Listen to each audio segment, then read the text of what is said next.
این اینجا آسیای هوی مسئول شماست دین؟ خیلی خوب خیلی خوب.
ما یکان شریک بازی برین ایستاد کنیم.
Foydani bulosa men o'qsan.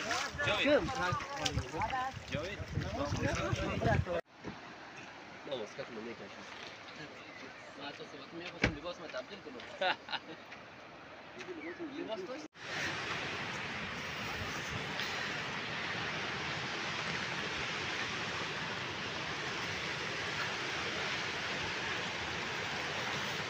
دوستای عزیز اینجا دیگه قسمت ولسوالی کدام ولسوالی است؟ ولسوالی شهدا چشمه چی؟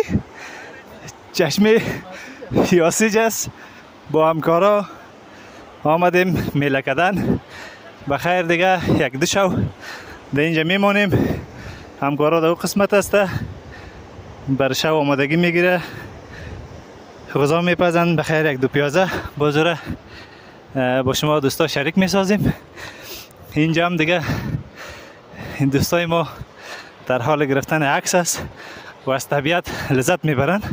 واقعا یک جای خیلی باحال و واقعا جایی است که هر کس باید اینجا بیایه و از طبیعت لذت ببره. و این منطقه دیگه ما فعلا در ماه اسد است، در دیگه ولایت خیلی گرم است، اما این قسمت دیگه واقعا آب و هوای سرد است و دوستا واقعا کیف میکنن از دیدن همچو منظره. و ما میخواهیم که در بالای تپه، در بالای کوه بریم و از اونجا دیگه این منظره را و دره را تماشا بکنیم.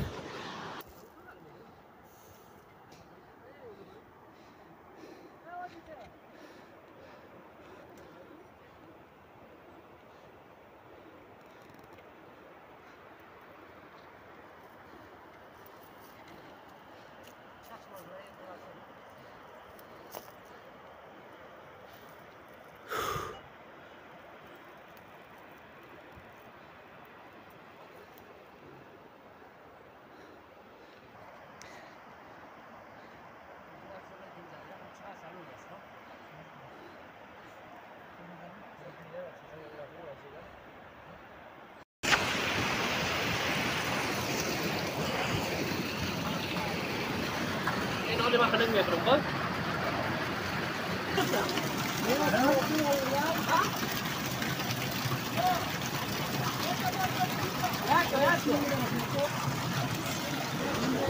این قسمت میبینید که آب بسیار خروشان از بالا آب برف است دیگه، خیلی سرد است دیگه، در اینجا نمیشه آب بازی بکنیم، واقعا خیلی سرد است آب.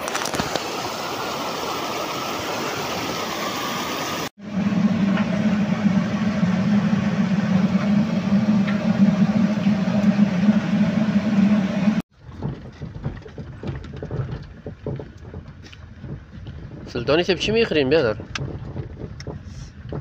یک چی میگه؟ آلو گلاسک میگه؟ چی میگه؟ آلو گلاسک است نه؟ نه آلو بالو است دیگه. نمیشه از درختای چین دیم بخیر. من یک تکنیک زدم چون چرا تا بوتل جوره گرفتین؟ سر جلو هستم باز نمیشه نه که دست بخور دستم خراب میکنه. آسان ترین بیشک حالا بیشک خوب تکنیک زدین. شما چی میکنین دوستا؟ اون سب چی میخوری؟ آلو بالو. خب دیگه چی دیگه کی آلو بالو راستی کی گرفت اونجا؟ اینجا ما بودیم و صافای سب چی شد؟ صافای سب در باغ است. در باغ در حالت دزدی است.